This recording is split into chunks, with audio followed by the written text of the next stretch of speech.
Yeah. Actually, thought about asking about that too. Um, Welcome back. This is the Washed Up Walk-Ons podcast. Interesting, fun one today, I hope. I don't know what episode this is, but today we're branching out, which I think was this specific guest's goal, because this guest reached out to us. Bailey Ortega joins us from the Iowa Volleyball team today. Bailey, how you doing? I'm doing great. How are you? I'm well. Do you ever take pre-workout? I don't. I mean, I drink energy drinks. I don't take Okay. pre. I took a pre-workout like 2.5 hours ago, and I'm still feeling like the itchy skin feeling. So I'm amped right now. What happened to Mr. I'm anti-caffeine? Just in the pre-workout. That's the same. It's the same thing. Caffeine. I'm not. No. It's not different enough. I'm not anti-caffeine. It's just for a long time I never had any. Anyway, Grant, let's derail us right off the bat here. We've had wrestlers, we've had basketball players, we've had back when the sports got cut, we had a swimmer, a diver, a male gymnast. We're branching out today to Iowa Volleyball for the first time, Bailey. You're breaking down walls, breaking barriers. I love it. How do you feel about that? I love it. I think Are you that kind of person? I try to be. Yeah, I think that Iowa Volleyball isn't talked about enough. And I think that the state of Iowa has a really great following for volleyball. So I want Hawkeye volleyball to get a bigger following and just get talked about more. I think that it's a lot easier to win and play better when you got a crowd of people behind you. But when the stands are empty, it's a little bit tougher to get those big wins against Big Ten. For sure. That's for sure. You reached out to us. Yes. Which is cool. I love that. So like very proactive. And like I wish we had hundreds of people reaching out like, hey, can I be on your show? Ones that I actually care to bring on, like you, Iowa athletes, because scheduling people is a real son of a bee. But was that the, like, it's sort of bold for you to like, I don't know how much you know about. There's 2 people that have done that since I've been here. 2 people. Yeah. And one of them's Luca Garza's dad. Yeah. I mean, no, you can go ahead. It's almost impressive. I don't know who you are. Obviously, we've never met, but like, and I don't know how much you know about our show, but we're like 3 dudes. We have Grant now. He brings us kind of back down to earth. He's very humble and kind, but like, we're like 3 dudes who are like, if you didn't know who exactly we are, or maybe even if you do, we're like just bros, right? Like, we're just like 28-year-old dudes who are former football players. I just don't see or imagine a lot of female college age girls asking to be on our show, if that makes sense. So when you reached out, I was like, holy shit, okay, let's do it. Yeah, I mean, I had initially heard about your podcast. So I'm a sport and rec management major. Okay. And one of my professors, Packy, was talking about how you guys are like one of the top Iowa sports podcasts. And then everyone in our class was like, oh yeah, I listen to them. And I looked around and I was like, I've never. Top 2, not 2, Bailey. Oh, okay. There. I was like, I've never heard of it. So then I looked you guys up and started like looking at some of your videos and watched and listened. And I was like, why have I not tried to be on this? I love it. So WALKONs is in the curriculum though now at Iowa? So no, it was talked about by one of my professors, because we were like talking about podcasting and how like NIL is getting incorporated in that, and the power of podcasting in sports. Yeah. We're not in the curriculum, Grant, but funny enough, it sounded like it was. But we might be moving that way. We might there is a podcasting class in the SRM, and I took it last semester. I did my own podcast, and so I mean it's growing. I was reached out to 3 weeks ago by one of the what were they called? Like not guidance counselors, but like your the person who helps you on campus within your major schedule classes each like advisors. Advisor, not financial advisor, your academic advisor. I was reached out to by one of them inside of the sport rec management program about potentially doing some things, or like coming in and talking to classes. So Is it Grant? Professor Kluver coming this fall? I'm going to wear this cutoff here and walk in and tell everybody how to talk on a microphone. So that is cool. I would not have expected you to hear about us. Again, sort of not our demographic. But very cool that you reached out. I personally would love to shed light on volleyball. I have, my wife is coaches volleyball. I told you on Instagram that we were just at nationals in Chicago this past weekend. Yeah. So I have immersed myself into the world of volleyball over the past like 3 to 4 years, still learning a lot about it. But, I like 6'2", 5'1". I can like give you some lingo. That's impressive. That's impressive. Right. Like, It's like speaking, is that height? You just No, like no. average no, height that's of like, volleyball player. That's the 6'2"? system you run, Grant. Oh, okay. And it's speaking to how many setters you have, Oh, okay. which is important because Bailey here happens to be a setter. That is me. And Setter. do you guys run a 5'1" or a 6'2"? We do a little bit of both. It Okay. depends on the team we're up against, and it depends on how like us as setters are doing. So I've ran a 5'1", I've ran a 6'2", I've ran a 5'2", like done a little bit of everything. Cool. That's exciting. So anyway, you reached out and you're like, hey, let's get a volleyball player on the podcast. And I was like, hell yeah, let's do it. So Bailey's here. You are probably in the middle of, I think when we went to schedule this, you guys are working out like 9 to noon in the morning. Yeah, we have workouts 4 days a week. So we'll just have weights in the morning 4 days a week. And then we have like open gym as a team 2 times a week. And then we have what we call gym open, where it's just the gym is open if you want to go in and get some reps on your own the other 2 days. So 4 days a week. Which is like, it's like, you don't have to go, but yeah, you do go though. Cause if you don't, then all your teammates are like, what are you doing? So you basically, yeah, that's cool. Gym open gym open. Cool. Yeah. So open gym is like we're doing drills and we can't get coached by our coaches. I was just going to say coaches are not a part of that. No. So we only get 19 days with our coaches before we have our first competition. Really? Mm-hmm. Are they even in the gym while you were at open gym? They can't be. No. Wow. So the other crazy thing is like we can't even bring film to them. So if we like record practice and I bring it to my coach and I'm like, hey, like he can't even watch my film. Like they can't coach us at all summer until August 7th. I don't understand that. We've been trying to get it changed at the NCAA level for the past like 3 years, and it continues to get tabled. So football is similar.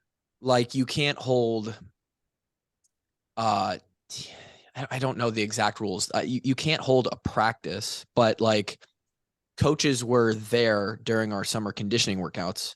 Yeah. And would watch. And then we would do like a non-padded, what we would call skills and drills, where you went out and you did work with a football, like in front of a coach, with the coach. So I don't know why that would be different for volleyball. Again, this maybe goes back to what we were talking about before we hopped on the show, is like football gets everything first. And then. Well, it's the same, like men's and women's basketball have hours with their coaches too. So that's been one of our arguments, is like they're a winter sport and they get summer hours, but we're a fall sport and we don't get summer hours. Yeah, I was just gonna say, you guys start right then. You're the same season as football. So I don't know why 19 days doesn't seem like a lot. So you guys really have to make the most of that then. Yeah. I mean, it's also, I guess, looking on the more positive side of not having our coaches is it's really nice to like build a better team connection, and you're building leaders and like your captains are running practice. Like, so in that sense, it does build some team chemistry. But again, with like for our team this year, we have 7 newcomers. So it would be great. It'd be great if our coaches could come in, but instead they're looking at us returners and upperclassmen to help them, which again is a good thing, but also would love to have our coaches in the gym. You guys only have like 16 people on a team? Yeah, this year we have 17, I think. Max roster is 18. And 7 are new. Yes. Wow. What's the reason here? I know that, and again, this is part of our reason why you're on here. Iowa Volleyball has had some turnover, both coaching and player wise, a little bit over the past few years. Is that a product of that, or did it just happen that there were some older players? Did COVID factor into that with the COVID year? What's that look like? Yeah, so we had a couple players who had a COVID year and are using it elsewhere or just aren't using it. Mm-hmm. We had 2 people transfer out after this spring. And so with the combination of that, then we have 5 freshmen and 2 transfers that are coming in. So wow. Yeah. That's crazy. So transfers are kind of the thing though for Iowa volleyball, it feels like. Well, because I feel like you guys had a lot last year, and then now it sounds like more this year. Yeah, we had 7 transfers at this time last summer. And now we have 2, but the 2 that we have coming in are redshirt freshmen. Which is nice because last year, since we were like really rebuilding, just trying to get numbers, we did take a lot of like older girls on like their 4th and 5th years. So that is the bonus of these transfers, is that they are on the younger side, so they'll be at Iowa much longer. And last year was go ahead, Grant. I was saying, is this just Coach Barnes is like a big portal guy? Is this kind of like his thing? Was that normal before? Is he just bringing everyone in? I don't think he tries to be a portal guy. I think it's just where the players that can benefit the team. Okay. Well, and he came from Tulane. Yeah, and did he bring a couple of the girls from there? Oh yeah. Yeah, he brought 2 girls from Tulane with him. Okay, cool. Anna Davis is a friend of the show. Wait, no, really? she's a friend of you. Wait, she's not a friend of the show. Well, I mean, yeah. He brought Anna Davis and then Michelle Urquhart. So okay. Michelle saw a lot of. I'm pretty sure she saw the court every single game. She started like every single game for us. She was amazing. And then Anna ended Was up she an outside? Michelle's an outside, yes. Yeah. And then Anna's a middle. She ended up having an ACL injury and surgery, but she is back and better than ever. So she's back training, and we'll have her this season. Awesome. Yeah. So you guys have like this outside of the 7 freshmen, the other 10 probably feel like those are like kind of deep and established then. Maybe?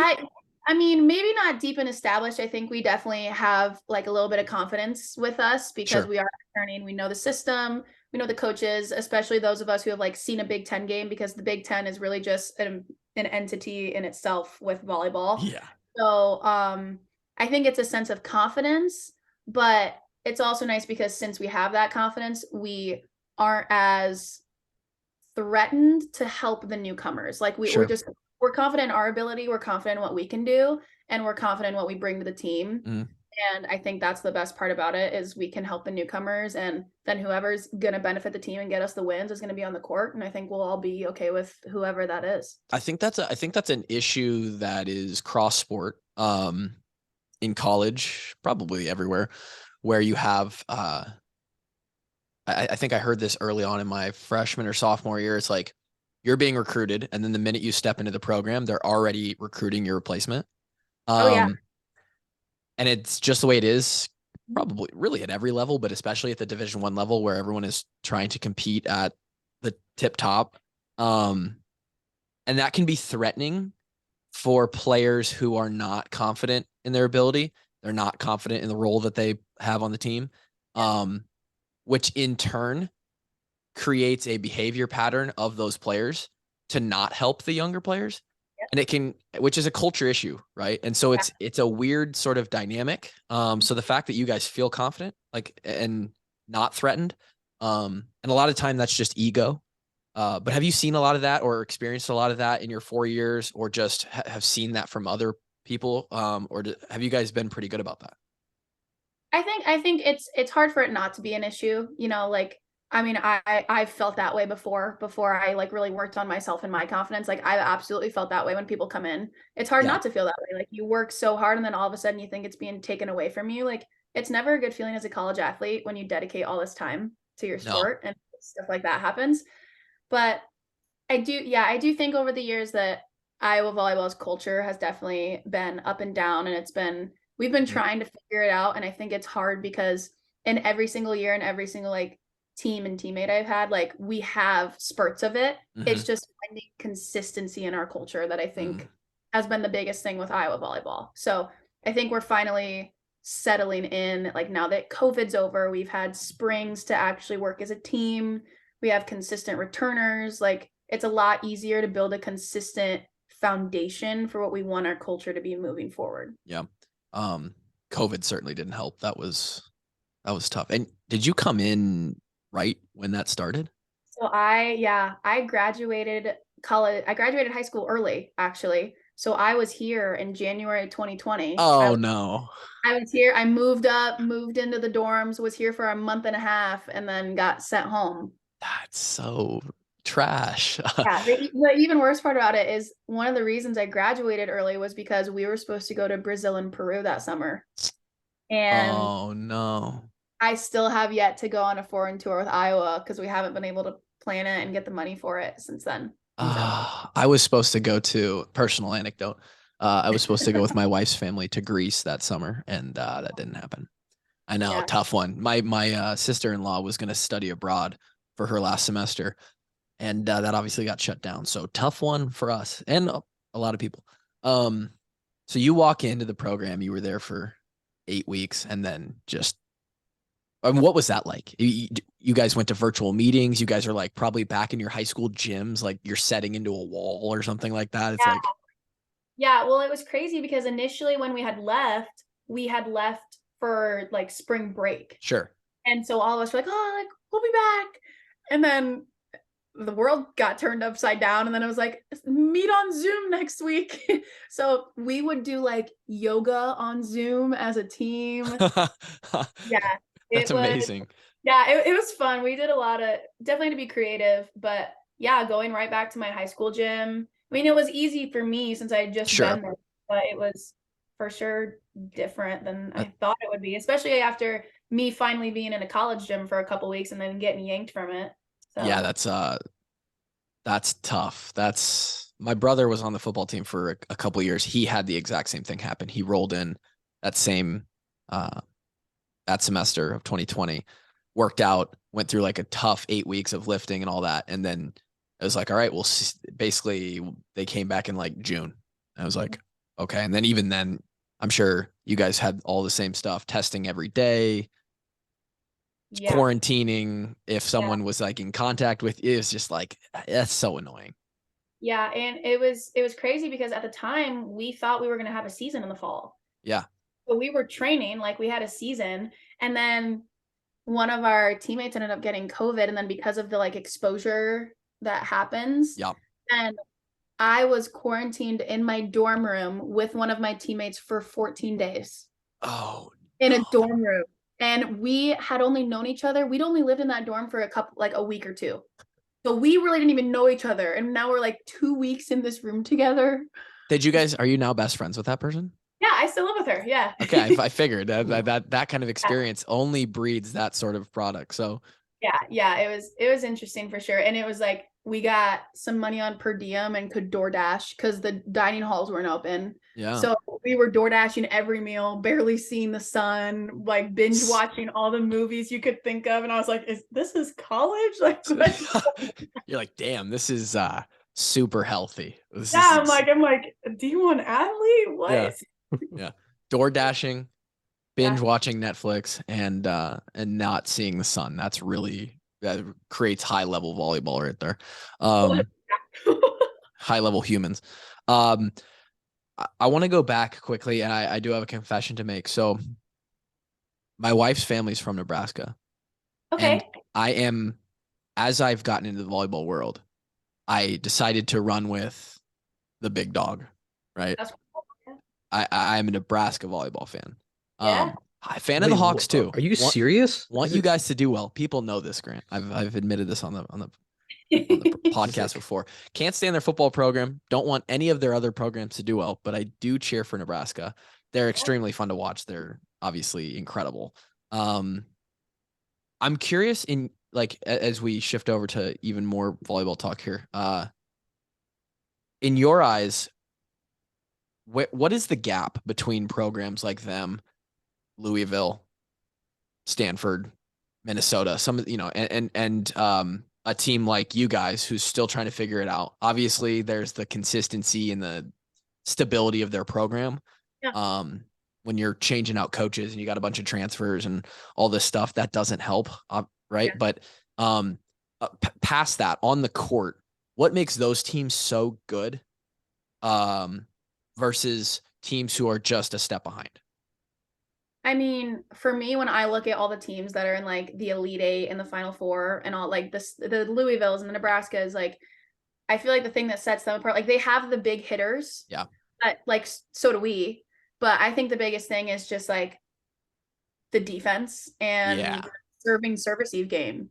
Cause like I can set the perfect ball all I want, but it depends on are we rallying? Like if who like when Maddie Kubik's hitting a ball at me, am I able to dig it up and transition out of it?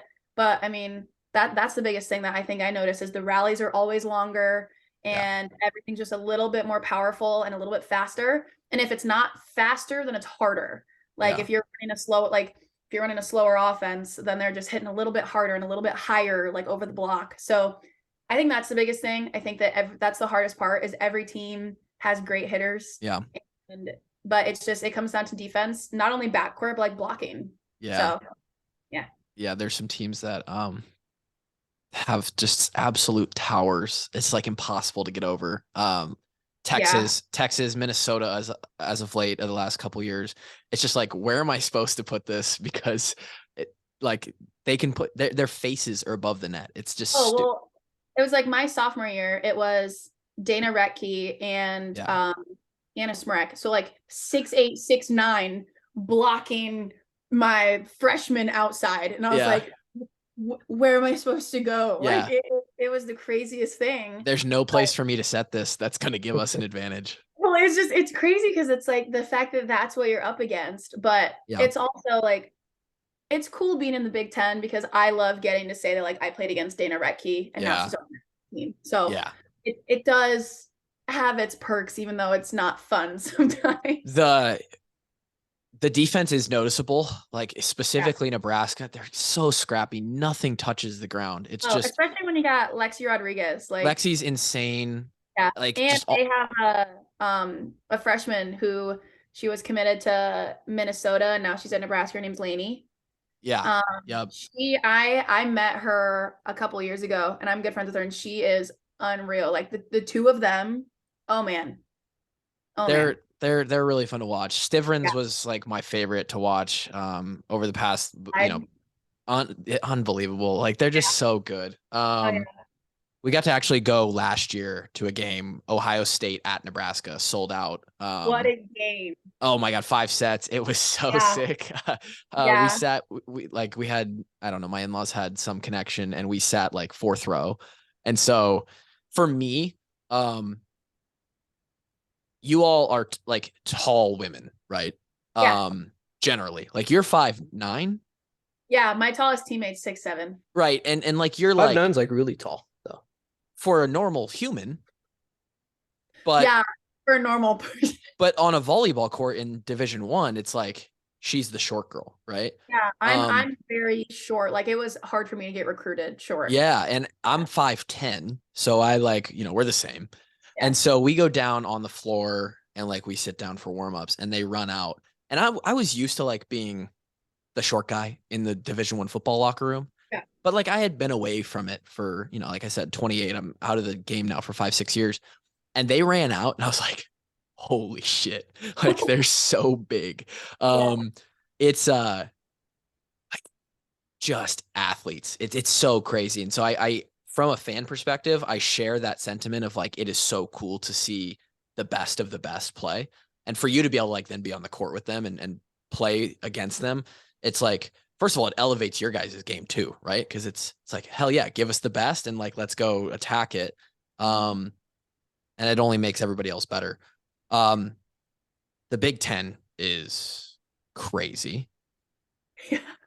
You guys obviously have to run that gauntlet.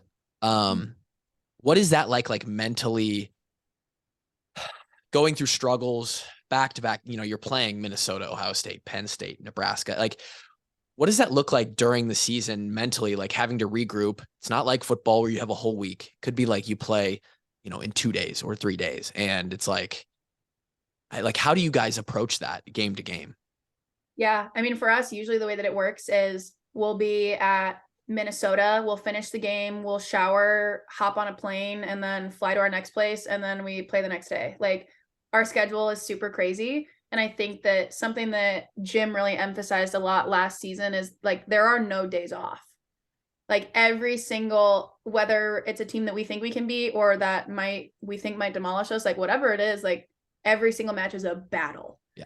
And I think it's so cool that that's the case, because we could walk into a team like, oh, like we beat them last year, but you just have no idea what you're going to see because it's the Big Ten. Mm-hmm. And it's hard to kind of keep a consistent mindset, especially because we have teams who are powerhouses, not just in the Big Ten, but in the country. Right. Like when you think of college volleyball, Nebraska and Wisconsin are going to come up. Penn State, like Ohio State, like those are going to be mentioned. Minnesota. The Big Ten. Yeah, Minnesota. Like you can keep going. It's I think last year at one point there was like 7 Big Ten teams in the top 21 teams.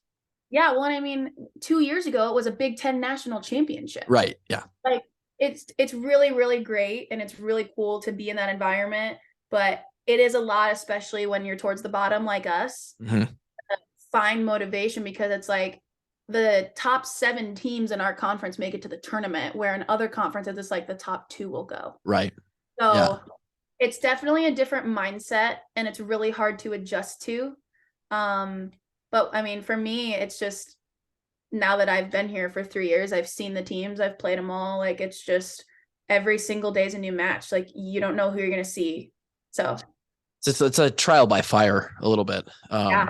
You either, and maybe this contributes to the attrition or not, but like if you have a girl come in who is like Hawkeye volleyball, sick, Big Ten, and then they get in and they're like, oh shit, like I'm not ready for this day in and day out. It like could weed people out of a program. Like that's the kind of thing that's like you're not ready to handle this. Like you just aren't. Like you were the big dog in high school, like everybody is.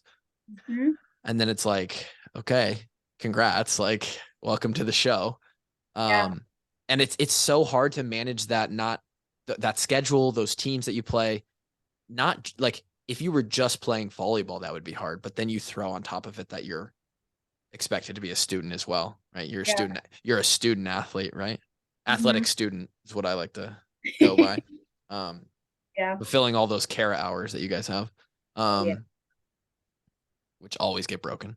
But it's just like, it's so impressive. And it really is hard to dig out of the bottom of the Big Ten teams when it's like, you have to catch some momentum somewhere. So it sounds like, you're entering year 2 or 3 with the new coach. This will be year 2. Yeah. So this is just the second season. So I have to imagine that like, and by all means, you guys like the new coach, big fan. Yeah, we love him. He's really experienced as a head coach. So before Tulane, he was at Baylor, and he just has a lot of years under his belt, and he's really organized, and it's very easy to follow what he's telling us to do. And he's also he's one of those coaches where he's not just focused on volleyball. And I feel like it can be hard to find that. And some people think it's a bad thing, but I love that he will text me and be like, hey, like, how's school going? Or, hey, how are these other organizations I'm involved in? How's that stuff going? Like he's just very involved in us as people. And I think that that's helped us be better on the volleyball court, because he doesn't just look at us as volleyball players, and our worth isn't tied into volleyball. And I think that's rare, but getting better as the years go on. Yeah, it's big. I think that's a large part of why me and my teammates and other Hawkeye football players throughout the years have really taken to Coach Ferentz. He's like the king of that. Somehow in a program of, you guys have 17 players, there's 117 football players. And he somehow manages those relationships with all of his guys. It's crazy. It's why he has the longevity that he does and why he's so well respected. And I think that the ability to, there's a mental health and like mental energy component of being a performer in any realm, right? And if you get so down the rabbit hole of this is my identity, you will just crash and burn. Yeah. And to have a coach that will manage that by caring about your personal life and the other things that you're interested in, and really you as a human past once your volleyball career is done, allows you to sort of in the moment and while you're in the volleyball, like de-stress, not worry about it so much, which probably, I would argue, elicits better play and more buy into the program, and the energy that you do give to volleyball ends up being better. So that's good to hear. I don't want to bring up controversy, but I thought Bon Szymanski was a good dude. Yeah, when I committed to Bond. He was awesome. He talked to one of our classes when I was like a junior or senior back in 16, 17. And I don't remember the exact whole thing about him having to leave or getting forced out, but I think it was because he was being a good dude, kind of. And it's unfortunate, but like he seemed like he had the program kind of going in the right direction as well. So from an outside perspective, hopefully there's established some a little bit more of that continuity, and you guys can gain some more momentum this year.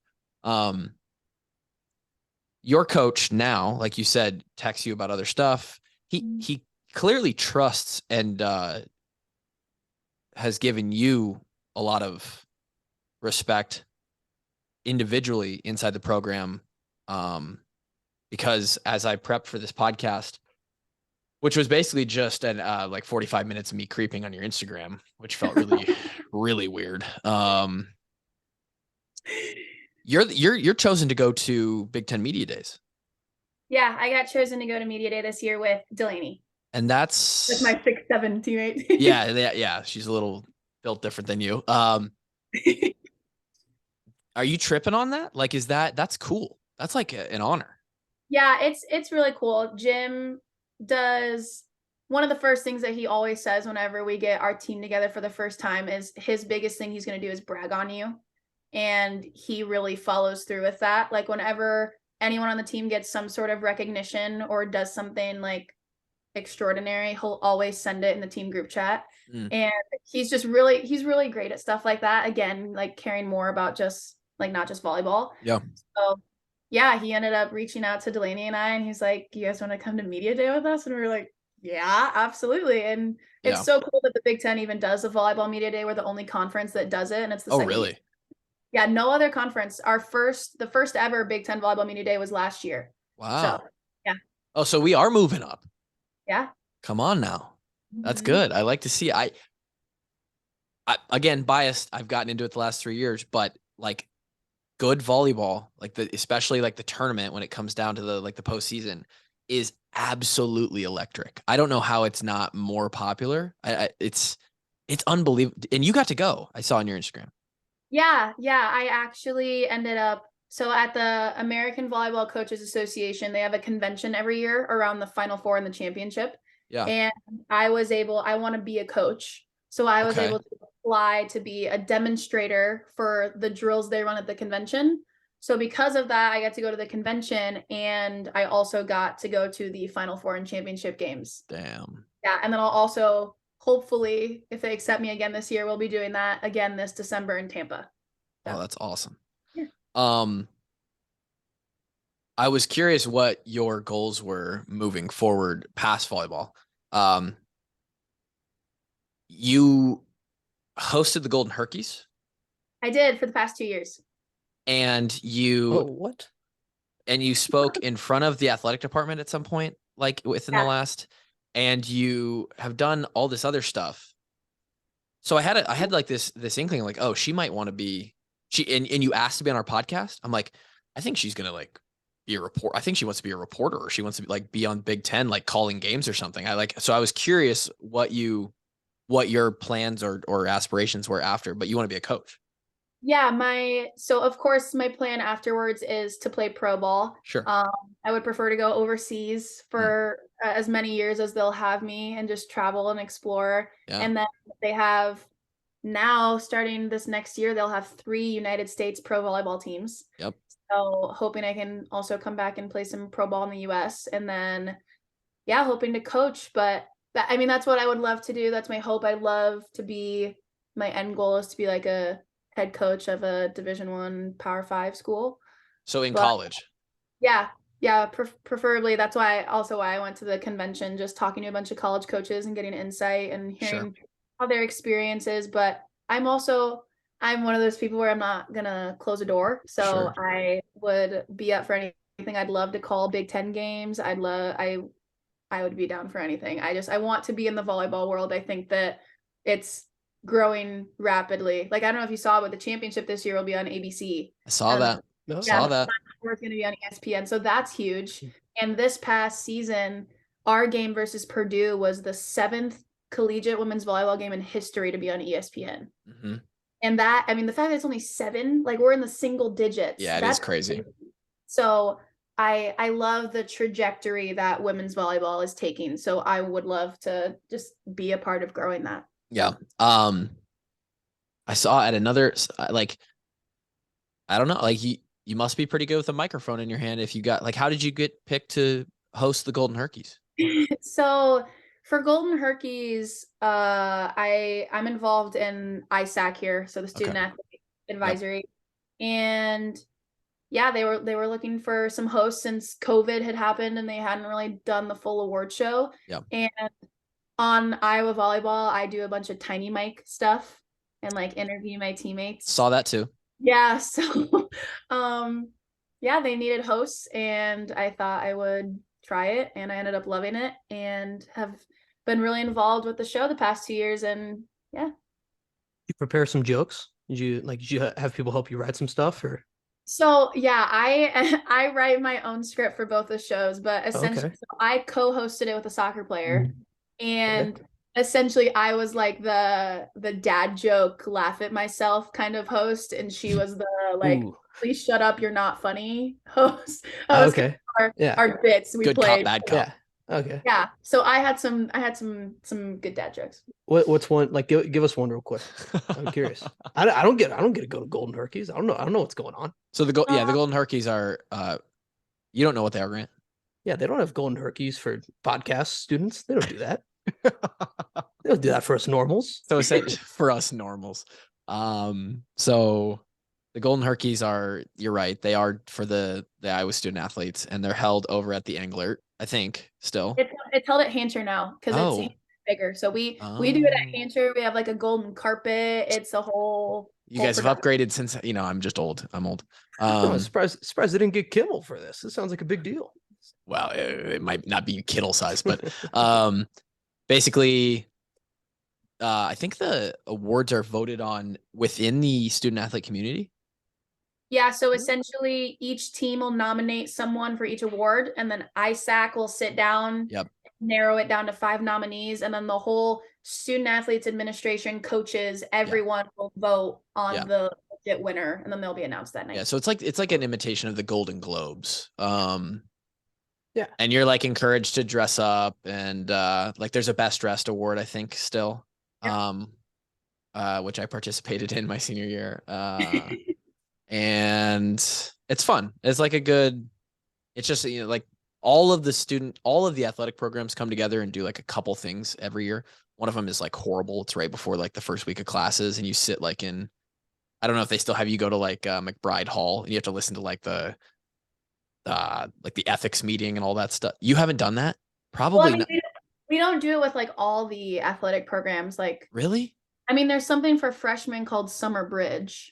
But that's you got out of it then.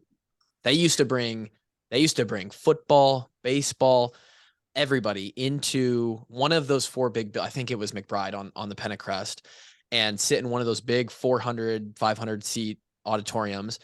And Barta would get up there, and a couple other people would get up there, and they'd talk about like this beginning of the year, like what our goals are for the athletic department and like how we want to represent the university. It was, just cheesy shit. It was horrible. And every athlete absolutely hated it. It was awful, like so bad. Anyway, I'm glad you guys got out of that. Oh, let's hear the joke though. The point, I will warn you, they're bad jokes. Like they're bad dad jokes. So you gotta roll with me. It could be so bad it's good though. Um, what is a DJ's favorite pasta sauce? That's it. Right. I feel like something with ravioli is coming up. It's like marinara. You get it? Ah, there we go. Okay. All I right. did that one, and then the one I did was like, "What does a DJ name his first kid?" And it was like Eric, and then yeah, that got the crowd going. I was like, Okay. The There we go. repetitive All comedy. right. Pride of Davenport. Yep, Davenport, Iowa. Are you like you go back and they have parades for you? They build a statue or? No. Maybe if I would have gone to a different school in Davenport. Where did you? Do you know a lot about the Davenport area? I know Davenport Assumption. Exactly. So, Davenport Assumption is by far the like most well-known Davenport school. Okay. I mean, it's produced a lot of amazing athletes. Sure. So Gervas is my buddy, so I don't know. Yeah. Yeah. So. Gervas is from there. Oh my gosh, why am I blanking on her name? Carly King, who's running track at Duke, is from there. They just produce athletes like time after time. So a lot of people assume I'm from Assumption. So when I say, oh, I'm from Davenport, like, oh, you went to Assumption? I'm like, no. I actually went to Davenport North, which is a public school. Oh, you went to Davenport North. Yes. Yeah. Ooh. So there's North, West, and Central, and I went to North. And is it Assumption a private school? Yes. Catholic school? Yep. Okay, so they recruit everybody. Well, the other weird thing about Assumption is Assumption. So in the MAC conference, yeah, I'm pretty sure all of the schools besides North Scott are all 5A. Mm-hmm. So Assumption all year will play against 5A schools, and then when it comes to state time, they drop to like 3A. What? Yeah. So then they end up winning state and blowing people out of the water at state, but they play against 5A big schools. I don't understand. I mean, I guess schools do get to choose their own scheduling, but wouldn't they have to play at least their conference games during the year? But then they just schedule non-conference against bigger classes. No, they're in the conference is big classes. Like the MAC conference is filled with basically all 5A schools, and then Assumption is a small. That sounds like cheating to me. Well, I'm gonna have to give Gervas shit for that one. Well, I don't know if it's cheating, but it's just they continuously like demolish state every year. Yeah, and they're playing against 5A schools, like they're playing against big, great competition all the time. But that doesn't. It's weird because I think that if Assumption was in 5A, they'd still win state. Like they're great, but it's just crazy that they drop. Yeah. So. Like I said, I just got back from nationals. I saw that your team won the national division your last year at club. Yeah, my 17's year, we won 17 national. That's pretty good. Yeah, it was fun. Essentially, what that team was Jeff Meeker. He's at Cornell right now. Okay. He essentially went around and tried to like build this powerhouse team. And so one of the girls was she's on my team still. She's our libero, Sydney Dennis. She was on that team. We had Keisha Brown, who was initially committed to Mississippi State, came here. Now she's at New Mexico. Then Aaliyah Carter, who's at K-State. Riley Faye, who's at Oklahoma. Like we had Delaney Rice at St. Louis. Like it just keeps going. So we just stacked this team and then ended up winning nationals. Why didn't we play in the open division? We didn't get a bid to that or what? We didn't get an open bid, no. Come on. I know. It was crazy, but so you guys weren't like a club. It was more of a one-off, like 1 year kind of deal where you put the team together. At the time, it was a club. So it was an Iowa Extreme, but it was like we had 2 teams in the club. So we had our team and then an 18s team. Okay. And so we would just play each other, and that was really it. And then after that year, he essentially like shut the club down and was like, because he also coaches at Cornell. Okay. He was like, I can't do all, like, it was just a lot for him. And I mean, going out with a bang, winning nationals, it was worked out. Yeah, pretty good thing to end on. I keep telling my wife, I'm like, we're just going to open a club and get rich. Yeah, my dream used to be to open a club. I was going to say, when you said you wanted to be a coach, I was like, well, maybe she wants to like open a club and like coach club teams. Cause that, if you're part of like ownership of the club or like head coach of a bigger club, you could definitely make a living doing it. Oh yeah. I coach at Iowa Select in Davenport, Mhm. and Frank Flanagan, who's the club director, he actually was the Assumption volleyball head coach this past season. Of course, but he's not. But all that he does is he's just the club director and coaches, and he is very busy. Like, he fills his time. Yeah. It's there's like, I mean, in Des Moines, there's like 6 or 7 clubs. And like every girl in the area is trying out for every club. And it's like so much money to try out for every club. And then once you make a team, it's this much money. And I just like, my wife was going down all of the finance. Well, one, we have a daughter now. I have a 6-month-old daughter. So like, this is her future probably. So I'm just like, okay, well, we're going to be broke because of volleyball. But like, traveling to qualifiers. oh my God. Like Chicago, we were just in Chicago for 5 days. The hotel was like over $1,000 for the 1 week. That doesn't include the 6 or 7 tournaments that you play during the season. It's like, okay, well, It's crazy. it's wild. Yeah, it's very, very expensive. How early did you play club? All the way since you were little? No, so I actually grew up playing basketball. Okay. And then around like middle school, like 7th and 8th grade, I played like school ball. Mhm. And then in 8th grade was my first year of club, but it wasn't, I was on like the C team. It wasn't Wow. if we went to no qualifiers. Well, that was my first year really playing volleyball, was 8th grade. Because Wow. I don't really count school ball. You're a success story. Sure. Well, you're playing Division 1 after only having, I mean, legitimately like 4 years to develop into a Division 1 player. Yeah, well, I will say I think that was one of the things that I guess like sold myself on, is I still have a much higher ceiling because I'm so new to the game. Sure. So I'd been playing basketball for 12 years, and I was like, I feel like I'm hitting my about to plateau. Yeah. And so it kind of worked out that I found volleyball. And then You weren't going to be Caitlin Clark. Definitely not. Definitely not. Of course, nobody really is, but but my 15s year, I ended up playing at Select, and Frank was my coach, and we ended up getting a bid to nationals that year. And that was my first year really like setting and playing legit volleyball, going to qualifiers. And then after that started my volleyball journey. You're like, I'm going to do this. This sounds like something I could do. Yeah, it was new, and it's crazy because there's so many aspects of volleyball that relate to basketball. Yeah. So it was new, and it was fun, and it was right up my alley. I love the IQ that comes with being a setter. So it was just perfect for me. I have that down as one of my notes here, is like the setter is sort of the quarterback of the court. Is that something that you feel like you thrive in? Like you were kind of built for that, and something that you enjoy? Yeah, I think it's taken me a long time to enjoy it. Yeah. I think that as a setter, it's very easy to not like it. And I still have, like, literally today I opened and like, oh, I want to be a setter. I wish I could be a setter. I'm like, go ahead.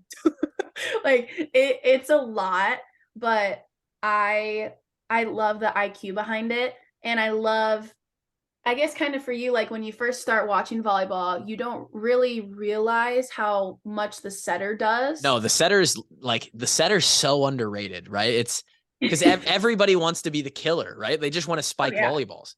Like from an outside, if you don't know anything about volleyball, you're like, I want to be that person who jumps on the outside and smashes people in the face. I mean, I still want to be that person. Like, everybody wants to be that person. I don't blame you. Right. But it's like not like that's not necessarily like the most important person here. Like this is and my wife is always like, yep, we're gonna have a little setter. We're gonna have a left-handed setter. We're gonna make her be left-handed. Oh, I wish I was a lefty. I know.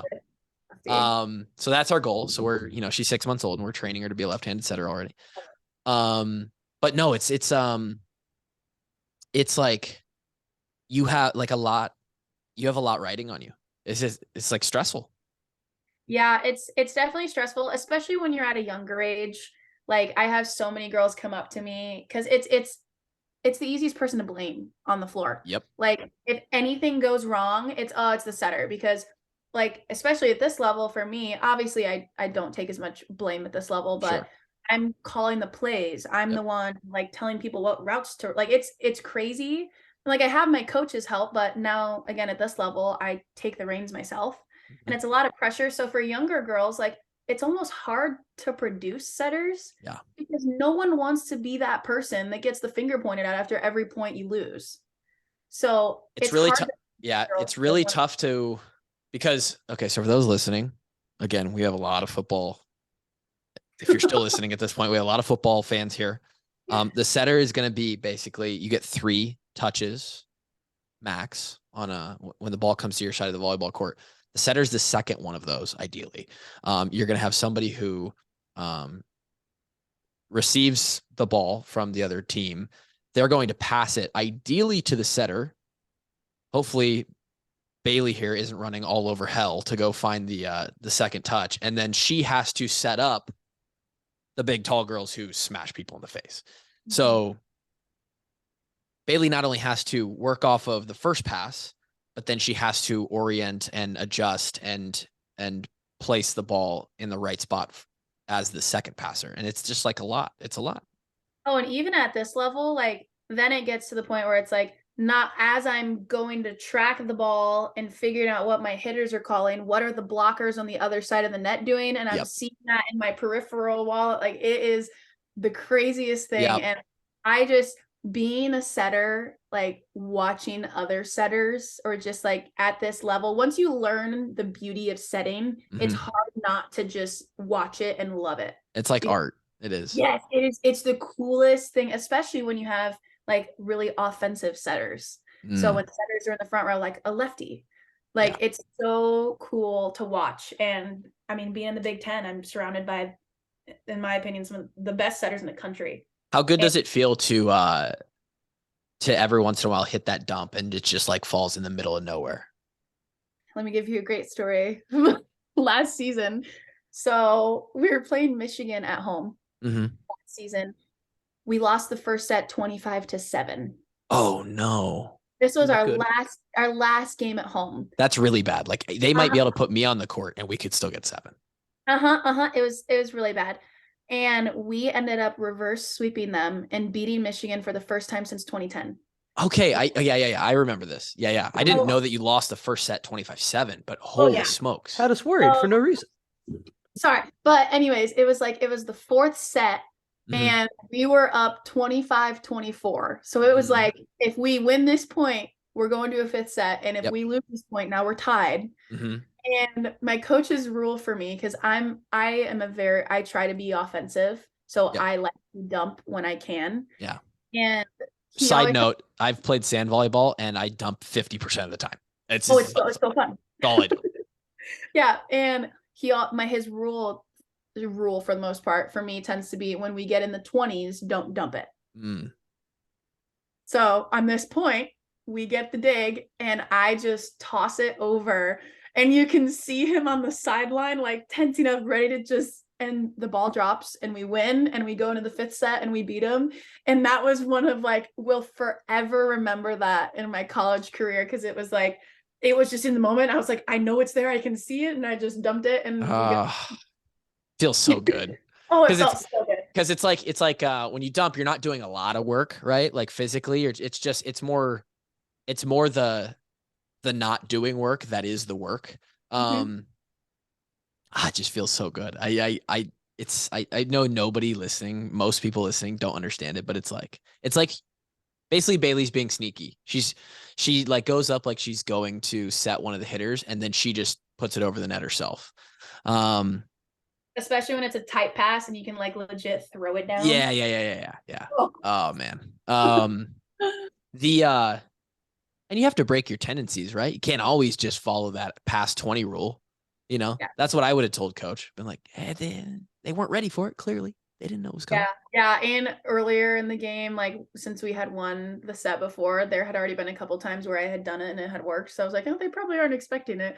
But then it was funny because the minute the ball hit, I look over and the coach is like, we scouted that. We knew she. Yeah. That was awesome. You're like, Michael Jordan shrug. You got the, what did you speak to the athletic department about? So at the all staff meetings, I want to say they have them like once a month or once every now and then. They usually just bring an athlete in and have them speak on their experience at Iowa, and I mean, good or bad. And yeah, so I went in and spoke on what I had experienced at Iowa as a volleyball player, and yeah. Cool. Were you nervous to do that? Yeah, Or do you thrive in this role of like being on camera, being in front of people, talking, stuff like that? I mean, I definitely thrive. I think I was nervous because my story with Iowa volleyball is not the prettiest Sure. and it's not normal. So I think I was nervous because I'm sitting in front of all the administrators and coaches and like people who work in the athletic department, and I'm essentially telling them how imperfect my career had been. Yeah. I'd still loved it, but it was a weird thing to talk about in front of them. So yeah, I think more often than not, you realize once as you get older, like that most people's stories or journeys through whatever they go through are like that, right? Rarely are you going to find the person who steps up and it's like, yeah, for the last 5 years, I've lived a fairy tale. There hasn't been a single bump in the road. But when it is you stepping up in front of like adults, right? You're like, shit, I hope I don't piss people off here, you know? you just don't know how people are going to take your experiences and how you feel about them. But Right. at the end of the day, it's like, it's how I feel. So it's not going to change. Yeah, that's cool. And then you were awarded the Sportsmanship Award. Yeah, I've Are won you a great sport? Are you out there like whenever the other team's like winning, you're just like, great job, guys? Definitely not that. Okay. How do you win that? How do you get that? So their description of the award has to do with something like grades in the community and whatever. But something that I guess like I pride myself on is I like to make friends with the people that we play, because we see each other all the time. Like there's girls that I've played against for the past 3-4 years. Yeah, And and you see like people that you saw in club tournaments all the time too. yeah. Yeah. So I personally make it a thing for me after every single match, because usually there's parents there or like there's a bus or something. Yeah. I always make sure to go to the bus or to the stands of the parents where the players are, or to the coaches, and just tell them great game. I mean, win or lose. I always try to make that a priority for me, because I've made some great friends out of it. I've made some great connections out of it. And yeah, I didn't even know the Sportsmanship Award was a thing when I first won it. It's just something I always wanted to do. I like talking to people. Yeah. So it was a way to meet people and just understand that like you may have beat me or I may have beat you, but like we're both here doing the same thing and we're gonna see each other in the next 4 years. So why have bad blood? Like let's just What a novel concept. I think I should probably be taking notes, because that was not me. I was talking shit to everybody I could talk shit to. Well, it's not that I don't do that stuff. It's just then when we're off the court at the end of the game, it's like easy to just say, yeah, like the game happened. Like, right. I understand. Like, I said this on the court, but now it's over. And yeah. So for me, like the volleyball world is so tiny. Yeah.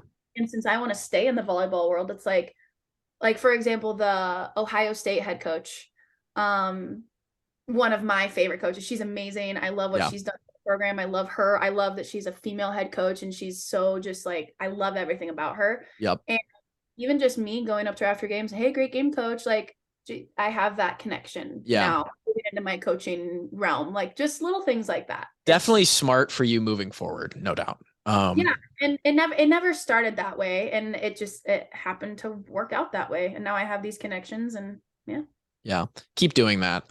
Don't be an asshole like I was. Tell me about the NIL summit. Oh my gosh, it was so stressful. There was so much that was going on, but it was so much fun. It was cool to meet athletes that are, I guess, wanting similar things. Like it was a room of like-minded people that all want to use our platforms as student athletes for good. Yeah. And where was it? It was in Atlanta, Georgia. It was at the College Football Hall of Fame. Oh man. And did you have to be invited to this, or you just, if you wanted to go, you could go? Yeah, that's how it was for Iowa. So for some people, because the first night you get there's an award show. So it's NIL awards. So if you're nominated for an award, then of course you get invited. So like Caitlin Clark was nominated for Scholar Athlete of the Year. Right. She wasn't able to go because she was running her Caitlin Clark camp here. Sure. Yeah. But me and then a soccer player, Jalen Mosley, essentially they sent out, Iowa Athletic Department sent out a massive thing. It was like, if you want to go, apply here. And then the athletic department chose 2 people from all the applications to go. And I got chosen and got to go. Damn. You're killing it. Yeah, it was crazy because I went from the NIL summit in Atlanta to San Diego for a sport consulting practicum class. And then from San Diego to Colorado for a Team USA sport consulting class, and then back. So I was, for 3.5 weeks, I was all over the country. Does that make you feel that has to make you feel like I'm really living life? Like I'm doing it right now, you know? Oh yeah. In the moment, it was so cool. My bank account was not happy. No, yeah, I can imagine. But, that's yeah. Yeah, but again, I love talking to people and connecting and meeting people. So that was the best part for me, is I was all over the country just meeting and talking with people. Yeah. About things that I liked and that I enjoy. That's fun. It was really cool. Grant, you got any extra questions for Bailey here? I don't want to take too much time. Yeah, I got a bunch. So kind of backtracking a little bit. So I was informed that like trash talk under the net in volleyball is illegal. Like they might throw you in the penalty box for talking a little trash under the net. Is this true? I don't know, but Nicklin Haynes does a awesome amount of it, and I love watching it, or I loved watching it. So no, so we got nothing to be mad at. She's unreal. There's trash talk. There's not like, you're never gonna see Grant like some girl step up and like be like through the net like spitting in another girl's face, but like under your breath, like as you turn around and celebrate, there's definitely stuff being said. Like yeah, there's for sure stuff that gets said. Depending on the team, it can be a little bit more intense, I guess, depending on the game. Get real personal, start talking about their family. Maybe not that. Oh, that's okay. the student section. The student sections do that. But yeah, the student sections go crazy. Yeah. Who was the meanest student section? In conference? Anywhere. Give us the dirt. So I don't want to say it was a bad experience, but we played at Air Force and they packed the stands. Wow. It was so fun. We ended up taking them to 5. We lost in 5. It was a tough game, but they pulled up my Instagram and were like yelling my current boyfriend's name at me. And oh yeah, that's the classic move. Right? Oh, it's crazy. And they were like, "Oh, how was this trip? How's your mom, Shelly?" Like while I was serving. But I'm one of those people where I love that stuff. Yeah. Because I'm like, thank you for taking the time to look me up. Yeah. Like, it's like feed my ego. Yeah. It's like, hey, give me a follow while you're there, right? Yeah, like a photo or 2 while you're like at it. But so yeah, I love that stuff. Hey, at least you're not Wisconsin, right? Be tough to be them, huh? Yeah, but they're never gonna they're not gonna escape that for like 10 or 15 years. Yeah, but they handle it so well. Like, well, yeah, when you're that good, it's just like yeah, they handled it so well. Like those girls handle it so well. Like, but I would, speaking of Wisconsin was a tough place to play at. It is a tough place to play at. Like, they're rowdy.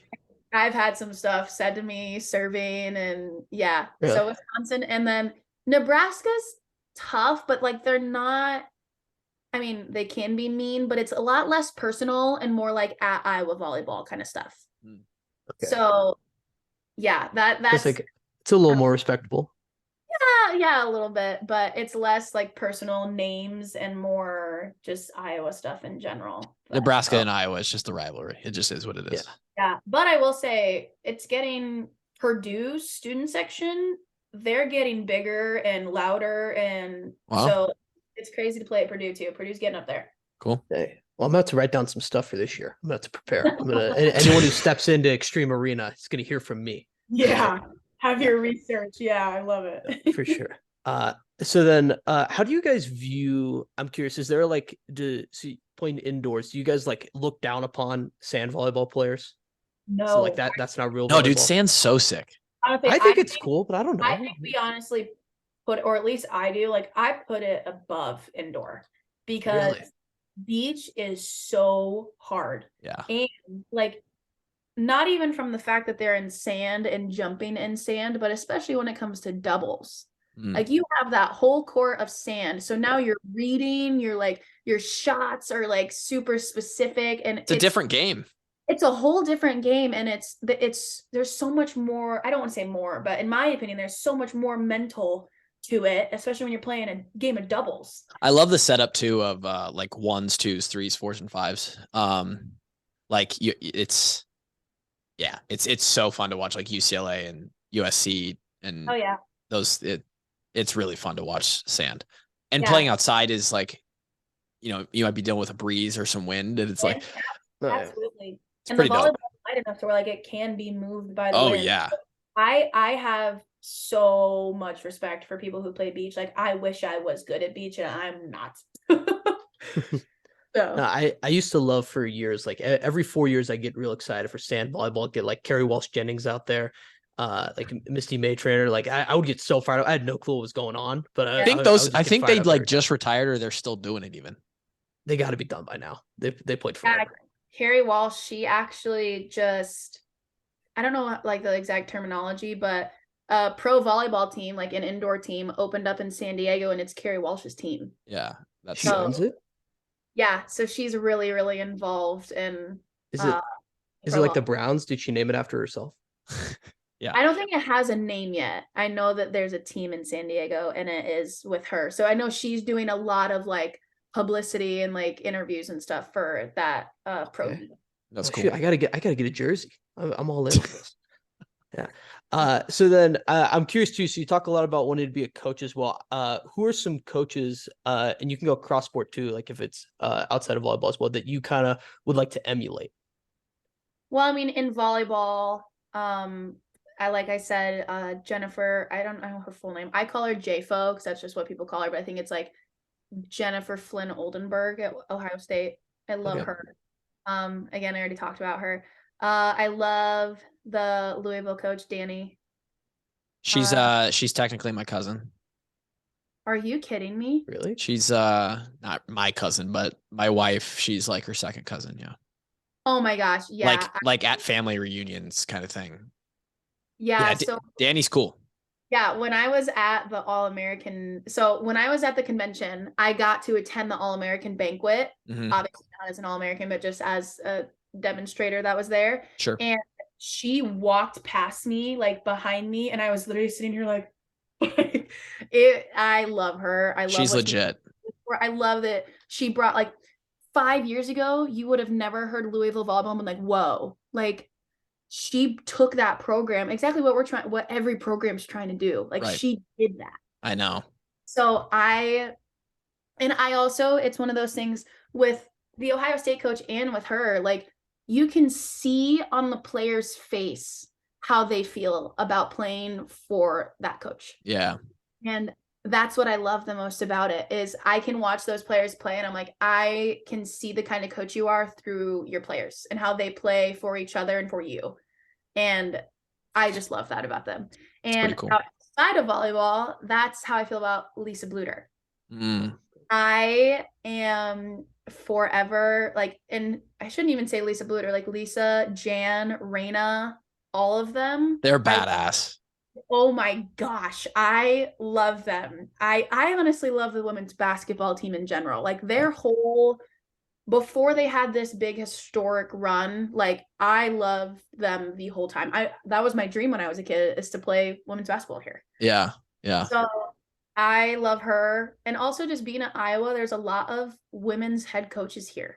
So Lisa Salucci with field hockey, Sasha Schmid with tennis, or like Clarissa Chun with women's wrestling. She's a badass too.